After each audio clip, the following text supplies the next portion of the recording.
Un satellite espion américain porté par un lanceur Falcon 9 de la société SpaceX n'a pas réussi à atteindre son orbite, et est considéré comme perdu. Cet engin devait remplir une mission secrète. Le 7 janvier 2018, le lancement par SpaceX de la mission Zuma pour le compte de l'agence de renseignement américaine National Reconnaissance Office Copyright AFP/Julian Leak/CrowdSpark. Le 7 janvier, la société californienne SpaceX, dirigée par Elon Musk, a lancé un engin spatial.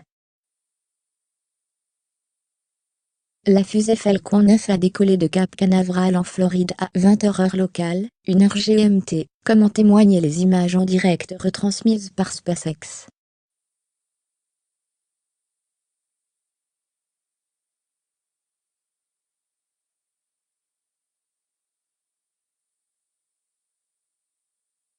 L'engin fabriqué par Northrop Grumman, qui devait être placé en orbite basse, soit moins de 1400 km, est considéré comme perdu. Qui commande cette mission? C'est le National Reconnaissance Office, NRO, l'une des 17 agences de renseignement des États-Unis, a démenti être la manœuvre. Selon TheVerge.com, il est à peu près certain que c'est bien une agence gouvernementale américaine.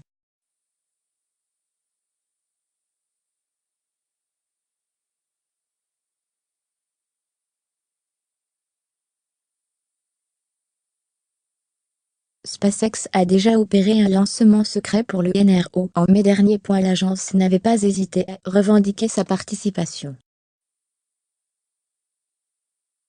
Le NRO crée, construit et met en opération les nombreux satellites espions du gouvernement américain. Le NRO coordonne la récupération et l'analyse des informations des engins espions des services militaires et de la Central Intelligence Agency. Le NRO, qui fait partie du département de la Défense, reçoit ses fonds du National Reconnaissance Programme et compte 3000 collaborateurs. Quel est cet engin?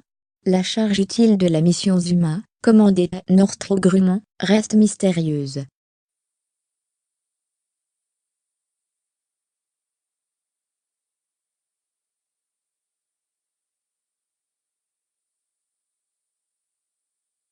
Une mission secrète, mais pas trop. Point d'interrogation. Aux États-Unis, les missions secrètes sont connues et publiques. En tout cas pour ce qui concerne leur existence et leur nom de code. Les détails et leur raison d'être, eux, sont tus. Donc le National Reconnaissance Office communique toujours, quand il lance un satellite, et engage une mission.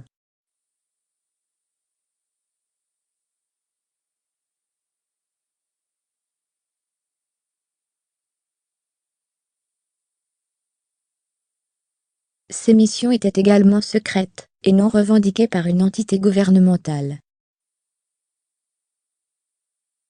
Le satellite PAN a été utilisé par l'Agence de sécurité nationale, NSA, pour espionner les conversations acheminées par les satellites de télécommunications au-dessus du Moyen-Orient, selon des révélations publiées par The Intercept l'année dernière. Le programme Clio aurait eu une mission d'écoute similaire. Lancement et récupération du lanceur. La routine SpaceX, créée et dirigée par le milliardaire Elon Musk, a déjà effectué 2 lancements de missions secrètes, dont un satellite espion du National Reconnaissance Office, et l'avion spatial non habité X-37B de l'US Air Force. La procédure veut que SpaceX fasse revenir avec succès dans l'atmosphère le premier étage de Falcon 9, qui, cette fois encore, est revenu se poser sans dommage sur le sol près de Cap Canaveral 8 minutes après son lancement. Vaisseau disparu. Personne ne dit officiellement ce qu'il est réellement advenu du mystérieux vaisseau. Le flou subsiste sur son devenir. Certaines sources, le Wall Street Journal et Bloomberg par exemple, prétendent que le vaisseau spatial ne s'est pas séparé de la fusée. Lynn Shotwell, présidente, et chef de l'exploitation de SpaceX, a assuré que Falcon 9 a fonctionné tout à fait correctement dimanche soir. Les informations publiées qui vont à l'encontre de cette affirmation sont catégoriquement fausses. Elle a ajouté que la société ne pouvait pas commenter davantage en raison de la nature confidentielle de la mission. Une nouvelle entrée a été faite dans le catalogue sur spacetrack.org pour un satellite américain nommé USA 280. Cela signifie probablement que quelqu'un a ajouté Zuma à la liste des objets orbitaux, après que le satellite ait terminé une orbite. Jonathan McDowell, astrophysicien à Harvard et expert en vols spatiaux, confirme: le fait qu'une entrée soit dans ce catalogue devrait impliquer qu'un engin est entré en orbite et a accompli au moins une révolution autour de la Terre. Le commandement stratégique, chargé de tracer les satellites, affirme de son côté qu'il n'a rien ajouté au catalogue de satellites pour le moment. La faute à qui? Pour ce qui est des causes et responsabilités d'une éventuelle perte, les experts se perdent en conjectures.